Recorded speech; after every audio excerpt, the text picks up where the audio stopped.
শহরের বুক চিরে ছুটে চলা ব্যস্ত রাস্তা, হর্নের শব্দ, ধোঁয়া আর মানুষের ক্লান্তি। এই কোলাহলের মাঝেই দাঁড়িয়ে আছে শতবর্ষ বয়সী একটি কড়ই গাছ, যে কথা বলে না তবু নীরবে শহরটাকে প্রতিদিন বাঁচিয়ে রাখে। এই কড়ই গাছের ছায়ার তলে ক্লান্ত শরীর নিয়ে রিকশাওয়ালারা একটু এসে শান্তিতে নিঃশ্বাস নেয়। পথচারী থামে, বয়স্ক মানুষ বসে শান্তির খোঁজে, একটি গাছ আর অসংখ্য জীবনের আশ্রয়।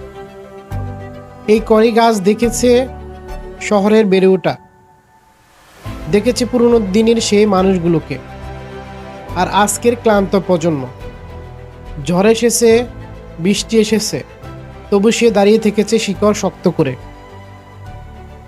এই কড়ই গাছ বাতাসের বিষাক্ত গ্যাস শোষণ করে, প্রচুর পরিমাণে অক্সিজেন সরবরাহ করে, ঢাকা শহরের তাপমাত্রা কমিয়ে আনতে সাহায্য করে, শব্দ দূষণ কমাতে সাহায্য করে, পাখি এবং প্রাণীর নিরাপদ আশ্রয়, মাটি ক্ষয়রোধ করে। আর এই জন্য হয়তো কবি হুমায়ুন আজাদ বলেছিলেন, প্রকৃতি ধ্বংস মানেই মানুষের ধ্বংস। আমরা বিল্ডিং বানাই, রাস্তা বানাই, কিন্তু এই কড়ই গাছটাই আমাদের শহরটাকে বাঁচিয়ে রেখেছে। আর যদি এই কড়ই গাছের মতো অন্যান্য গাছরাও না থাকে, আগামীকাল আমার শহর থাকবে ঠিকই, কিন্তু শহরে একটা প্রাণও থাকবে না।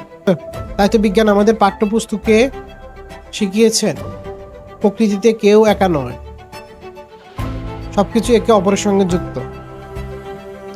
যে ছায়া দেয় সে কখনো ছোট নয়।